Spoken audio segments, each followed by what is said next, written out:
आइए हम Nifty, bank Nifty और स्टॉक्स की स्टडी करते हैं कि आज मार्केट ने किस तरीके से मूवमेंट किया और कल हम इसे किस तरीके से ट्रेड कर सकते हैं।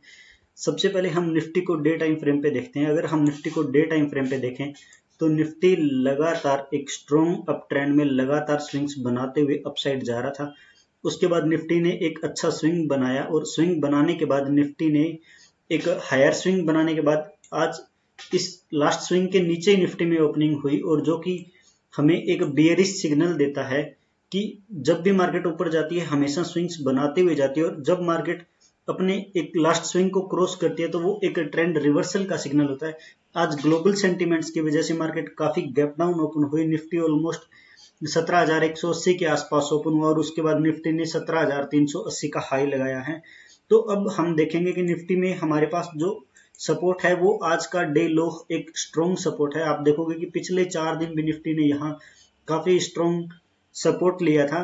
तो अब निफ्टी जैसे ही आज के डे लो को क्रॉस करता है तो हमें निफ्टी में एक डे टाइम फ्रेम पे एक डाउन ट्रेंड देखने को मिलेगा और उसके बाद हमारे लिए निफ्टी में जो अगला जो सपोर्ट होगा वो 16,750 से लेकर 16,800 के बीच में होगा।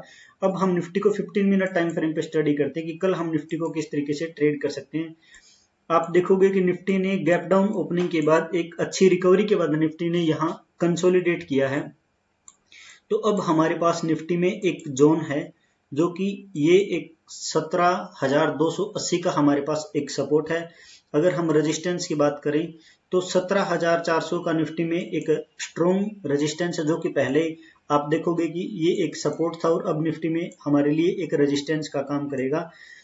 कल इस जोन में अगर निफ्टी ओपन होता है, थोड़ा अगर गैप अप भी ओपन होता है या थोड़ा गैप डाउन भी ओपन होता है तो इसी जोन में ओपन होने के काफी चांसेस रहेंगे।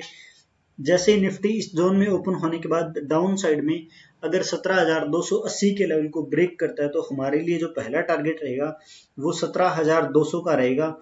और जैसे ही निफ्टी 17,200 के लेवल को ब्रेक करता है तो 17,200 से लेकर 17,150 तक एक बाइंग जोन रहेगा और 17,150 के लेवल को जैसे ही निफ्टी क्रॉस करता है तो हमारे लिए जो अगला टारगेट रहेगा वो 17,050 रहेगा। आप ये आज का डे लो कंसीडर कर सकते हो कि जैसे आज के डे लो को भी निफ्टी अगर कल क्रॉस करता है तो हमें 17,050 का लेवल डाउन साइड में देखने को मिल सकता है। अगर निफ्टी कल यहाँ 5 मिनट की कैंडल भी अगर अपसाइड में 17,400 के ऊपर 5 मिनट की कैंडल भी अगर क्लोज करता है तो हमारा अपसाइड में जो पहला टारगेट रहेगा वो 17,480 से लेकर 17,500 तक का रहेगा। अगर जैसे ही निफ्टी 17,500 के लेवल को ब्रेक करता है तो हमारा अगला टारगेट 17,550 और 17,600 का लेवल रहेगा। अब हम बात करते हैं बैंक निफ्टी की। बैंक निफ्टी को अगर हम देखें तो बैंक निफ्टी पूरा दिन आज इस जोन में इसने ट्रेड किया है जो कि 38,200 से लेकर 38,400 की हमारे पास एक अच्छी रेंज है। कल अगर बैंक निफ्टी इसमें ओपन होता है और ओपन होने के बाद जैसे ही इस रेंज को ब्रेक करता है अप साइड में या डाउन साइड में तो हो सकता है कि कल हमें एक ट्रेंडिंग मार्केट देखने को मिले। अगर डाउन साइड में ब्रेक करता है तो काफी ज्यादा चांसेस रहेंगे कि हमें कल डाउन साइड में एक ट्रेंडिंग मार्केट देखने को मिलेगी। अगर कल 38,400 का लेवल अगर ब्रेक करता है बैंक निफ्टी तो हमारा जो टारगेट रहेगा उसमें बैंक निफ्टी में पहला टारगेट 38,600 के बाद हमारा अगला टारगेट रहेगा 38,800 का। अगर डाउन साइड में 38,160 के लेवल को अगर जैसे ही डाउन साइड में ब्रेक करता है तो हमारा जो पहला टारगेट रहेगा वो रहेगा 38,000। और उसके बाद अगर बैंक निफ्टी 37,950 के लेवल को अगर ब्रेक करता है जैसे आज के डे लो को ब्रेक करता है तो हमें हो सकता है कि 37,800 का लेवल हमें डाउन साइड में बैंक निफ्टी में देखने को मिले। अब हम स्टॉक्स की स्टडी करते हैं। स्टॉक्स में हम देखेंगे कि HDFC बैंक को सबसे पहले देखेंगे। HDFC बैंक में हमारे पास ये एक सपोर्ट जोन है और आज का डे हाई है वो हमारे पास एक रेजिस्टेंस है। अगर आप देखोगे कि पीछे निफ्टी में HDFC बैंक में 1445 का ये एक अच्छा रेजिस्टेंस था और 1430 के आसपास निफ्टी के लिए HDFC बैंक के लिए एक स्ट्रॉन्ग सपोर्ट था। अब जैसे ही HDFC बैंक कल इस जोन में ओपन होने के बाद अगर 1445 के लेवल को ब्रेक करता है तो हमारा जो पहला टारगेट रहेगा वो 1450 को क्रॉस करने के बाद हमारा अगला टारगेट सीधा 1460 का रहेगा। डाउन साइड में अगर हम बात करें 1435 के लेवल को ब्रेक करने के बाद हमारा जो पहला टारगेट रहेगा वो 1428 और 1428 के लेवल को ब्रेक करता है तो हमारा अगला टारगेट रहेगा 1420 का। आप देखोगे कि 1420 HDFC बैंक के लिए ये एक स्ट्रॉन्ग सपोर्ट है। अगर इस लेवल को ब्रेक करता है 1435 का, तो हमारा पहला टारगेट डाउन साइड में 1400, ऑलमोस्ट 1428, 30 या 28, और अगर 28 को निकालता है तो अगला टारगेट रहेगा 1420 का। अब हम बात करते हैं एक्सिस बैंक की। एक्सिस बैंक में आप देखोगे कि जो आज का डे हाई है वो काफी स्ट्रॉन्ग लेवल है हमारे लिए, यहाँ काफी स्ट्रॉन्ग रेजिस्टेंस फेस किया यहाँ, और कंसोलिडेशन होने के बाद एक्सिस बैंक ने यहाँ से ब्रेकआउट किया था, फिर रीचेक करने के बाद फिर यहाँ से बाइंग आई थी। जो आज का डे हाई है एक्सिस बैंक में वो हमारे लिए एक स्ट्रॉन्ग रेजिस्टेंस है, और इस स्विंग का जो लो है वो हमारे लिए एक सपोर्ट है।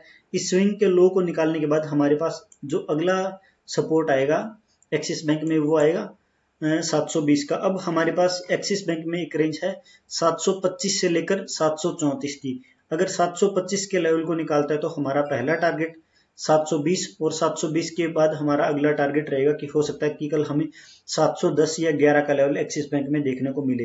अगर 1435 के लेवल को अगर एक्सिस बैंक निकालता है तो हमारा पहला टारगेट रहेगा 740, और 740 के लेवल को ब्रेक करने के बाद हमारा जो अगला टारगेट रहेगा वो 747 रहेगा एक्सिस बैंक में। अब हम बात करते हैं SBI बैंक की। SBI बैंक में हमारे पास ये पूरा दिन कंसोलिडेशन रहा है। अब हमारे पास आप ये ऐसे एक बॉक्स ड्रॉ कर सकते हो कि जो जैसे ही कल इस बॉक्स से बाहर निकलेगा, हमें अगर जैसे ही 515 के लेवल को ब्रेक करता है तो हमारा जो अगला टारगेट रहेगा वो फर्स्ट टारगेट ही 1518, और उसके बाद अगला टारगेट रहेगा 522, 518 और 522।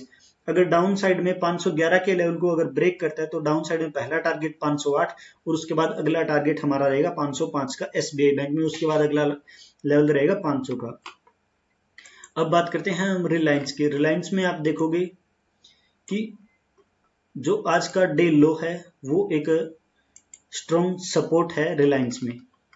अगर अपसाइड में हम देखें तो यहां से एक ट्रेंड लाइन भी हमें आते हुए दिख रही है। जब तक इस ट्रेंड लाइन को रिलायंस ब्रेक नहीं करेगा अपसाइड में, तब तक हम अपसाइड की कोई भी ट्रेड नहीं लेंगे। अगर इस सपोर्ट लाइन पे हमें कोई भी पॉजिटिव सिग्नल मिलता है तो हम यहाँ बाय कर सकते हैं, जो कि 2600 से पहले हम बाइंग नहीं करेंगे। 2600 के लेवल को जैसे ही ब्रेक करता है तो हम बाइंग कर सकते हैं, जिसमें हमारा पहला टारगेट रहेगा जो कि 2620 का रहेगा। अगर हम डाउन साइड की बात करें, जैसे ही कल रिलायंस 2585 के लेवल को डाउन साइड में ब्रेक करता है तो हमारा डाउन साइड में जो पहला टारगेट रहेगा वो रहेगा 2560 का, और 2560 के लेवल को ब्रेक करने के बाद हमारा अगला जो लेवल रहेगा वो 2540 से लेकर 2535 के बीच में रहेगा। Thank you dear friends. अगर वीडियो आपको अच्छी लगी हो तो वीडियो को लाइक करें।